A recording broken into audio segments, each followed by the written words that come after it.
আসসালামু আলাইকুম বন্ধুরা, তোমরা কেমন আছো? আশা করছি খুবই ভালো আছো। আমিও ভালো আছি। তো আজকে আমার ছোট্ট রান্নাঘরে আমি লাউ শাকের চচ্চড়ি রেসিপি নিয়ে চলে এসেছি তোমাদের সঙ্গে শেয়ার করব বলে।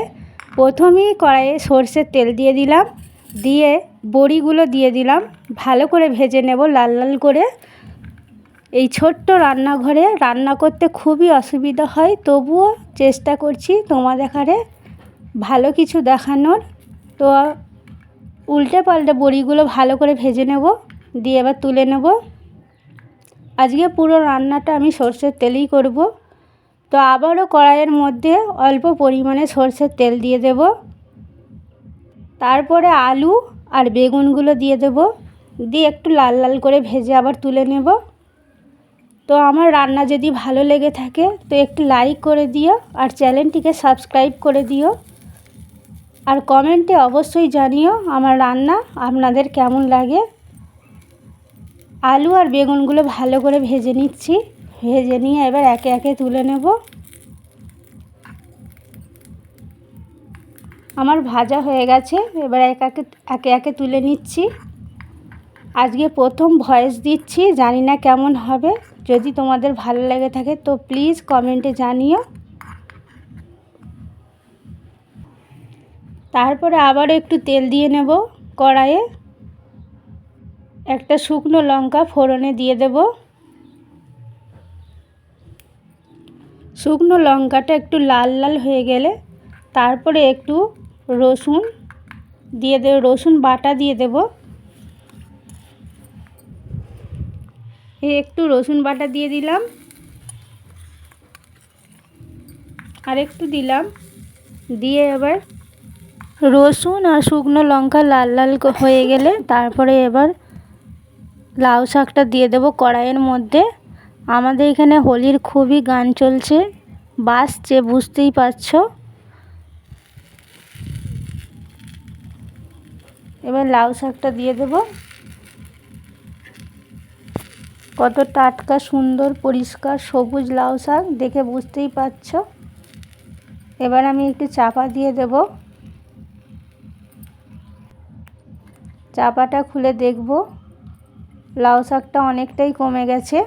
প্রথমে কড়াইয়ে জায়গা ধরছিল না, এখন অনেকটাই কমে গেছে। এরপর একে একে একটু নুন, একটু হলুদ গুঁড়ো,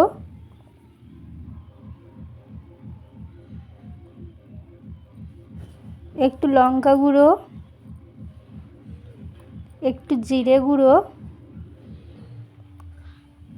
দিয়ে ভালোভাবে নেড়ে নেব। শাকে খুবই অল্প মশলা লাগে, বেশি মশলা লাগে না, খুবই অল্প পরিমাণে মশলাগুলো দিলাম, দিয়ে এবার ভালো করে নেড়ে চেড়ে নেব। নাড়াচাড়া হয়ে গেলে আবার একটু ঢাকনা দিয়ে দেব।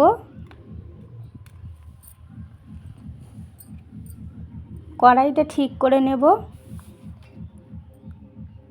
এবার আলু আর বেগুনটা দিয়ে দিলাম, একসঙ্গে ভালো করে নেড়ে নেব।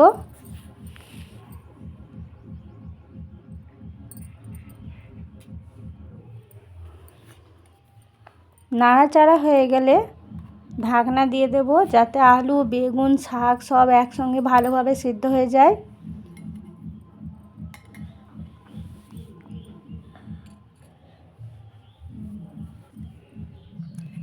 ঢাকনা খুলে দেখব সবই প্রায় সেদ্ধ হয়ে গেছে।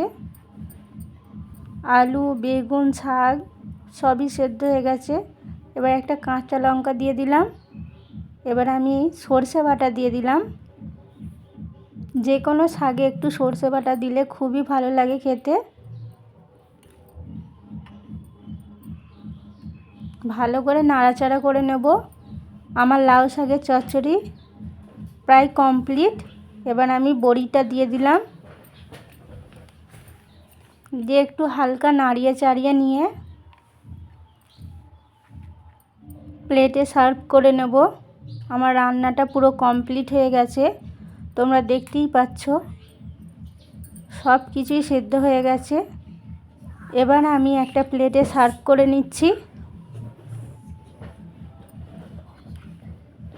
গরম গরম ভাতের সঙ্গে এটা খেতে খুবই ভালো লাগবে। দেখতেই পাচ্ছ তোমরা কত সুন্দর হয়েছে লাউ শাকের চচ্চড়িটা। তো আমার ভিডিওটি দেখার জন্যে তোমাদের কাছে অনেক অনেক ধন্যবাদ।